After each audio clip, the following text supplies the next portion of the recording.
Salut à tous et bienvenue dans cette nouvelle vidéo. Et oui, vous voyez que le fond est différent tout simplement parce que quand c'est ça, ça va être des unboxings à chaque fois. Enfin, on va commencer par un unboxing. Et surtout aujourd'hui, ça va être la première vidéo d'une longue série de vidéos qui va nous accompagner toute l'année. Alors j'espère que vous allez vraiment liker, commenter, que ce concept va vous plaire. Donc qu'est-ce que c'est ce concept? À quoi il sert? Qu'est-ce qu'on va parler dedans? En fait, tout simplement, on va voir de A à Z sur une année comment débuter avec une fondation de fourmis et arriver à une belle colonie de fourmis tout simplement. Donc aujourd'hui j'ai d'ailleurs reçu un petit colis, une petite lettre avec une espèce de fourmi dedans qu'on va découvrir tout de suite, même si vous le savez sûrement parce que j'ai sûrement mis dans le titre de la vidéo. Mais en gros c'est une série de vidéos, donc à peu près une tous les mois et demi. Et je vous dirai quoi faire, donc chaque étape. Aujourd'hui du coup ça va être l'étape de la réception du colis, de la réception de la fondation ou de la colonie. Et du coup, sans plus attendre, on va déballer tout ça. Donc là, cette vidéo, c'est à partir du moment où vous avez acheté ou vous avez trouvé, qu'importe, votre première fondation de fourmis. Donc une jean seule, on va vraiment partir d'une jean seule. On va vraiment partir du début en fait. Donc là, déjà, on voit qu'il y a d'autres choses. Pourquoi? Parce que je sais que quand j'achète, moi, j'achète toujours du coup une fondation ou autre, avec toujours un tube vide. Tout simplement parce que comme ça, si jamais il y a un problème de casse, s'il y a un problème de tube qui moisit ou autre, je peux tout simplement refaire un tube très rapidement et ça m'évite d'avoir des soucis de ce côté là. Donc ça c'est la première chose que je vous conseille de faire. Ensuite du coup c'est de vous assurer qu'il n'y a pas de casse, qu'elles sont bien vivantes. Hop. Donc on va déballer tout ça.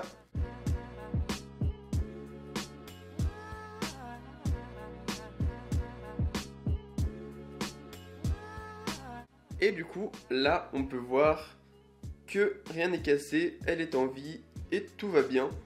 Donc bien sûr, des petits zooms et autres viendront agrémenter la vidéo. Mais là, je peux vous dire que tout se passe bien. Donc c'est une Messor Barbarus. Il faut savoir que c'est une jean seule, qu'on est fin janvier. Donc elle n'a pas encore de couvain, elle sort tout juste de diapose. Et elle n'a pas encore pondu. Donc aujourd'hui, on va voir ce qu'on fait à partir de ce moment-là, quand on a trouvé une jean seule en nature ou qu'on a reçu une jean seule qui n'a pas encore pondu. Donc là, elle est sortie de diapose. Donc je vais la laisser, je pense, environ une semaine à température ambiante. Il faut savoir que ici la température ambiante est environ de 19 degrés. Donc je vais la laisser une semaine tranquille à environ 19 degrés pour faire une transition parce que dehors il fait assez froid. Et ensuite dans une semaine je commencerai à la chauffer un petit peu. Par contre attention, je ne vais pas la chauffer à 25-26 degrés. Faut éviter. Je vais plutôt la chauffer à environ 22-23 degrés parce que je sais qu'il fait très froid chez moi, donc environ 18. Ce qui est un peu faible quand même. Donc voilà, je vais faire ça. Point important, n'hésitez pas à regarder son gastre. Des fois, s'il est vraiment trop petit, trop... Voilà, vous le verrez. N'hésitez pas à les nourrir un tout petit peu après la réception. Ça peut être quelque chose que vous pouvez demander aussi au vendeur qui vous la vend ou de regarder sur des forums, Discord et autres. Mais je sais que ça peut être pas mal. Donc la nourrir une seule fois, bien sûr. Mais ça peut être vraiment pas mal dans le sens où des fois, elles vont arriver un petit peu chétives. Et du coup, ça peut les aider pour cette période délicate de la fondation. Ensuite, du coup, pour la fondation, ça va être un moment assez important. En fait, il va tout simplement falloir les mettre au calme. C'est-à-dire que là, ce que je vais faire à la suite de cette vidéo, je vais la poser là-bas dans l'endroit où toutes mes fourmis se trouvent et je vais les laisser dans un endroit sombre. Je ne vais pas les déranger pendant un mois.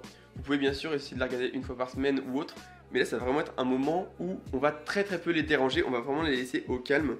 Donc, je vais les remettre dans leur petit papier, ce qui va diminuer les vibrations un maximum, donc qui est plutôt important.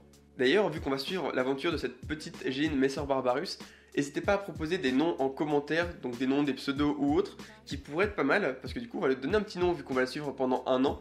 Petit clin d'œil à Fourmi des Plaines qui avait fait pareil avec Paulette. Voilà, on va essayer de trouver un petit nom emblématique, parce que ça va être notre petite idole pendant un an. Donc bien sûr, quand vous recevez une fondation de fourmis, donc à partir d'une jean seule, il faut bien faire attention, ou même quand vous en trouvez une en nature, de l'identifier pour voir ce dont elle a besoin. Tout simplement parce que certaines espèces, par exemple je pense à des Manica rubida ou autres, vont être une fondation semi-claustrale. Donc la différence de la fondation claustrale, c'est-à-dire que la jean n'a pas besoin de se nourrir pendant la période de fondation et n'a pas besoin de sortir du tube à essai pour chercher de la nourriture, alors qu'une fondation semi-claustrale, elle en aura besoin.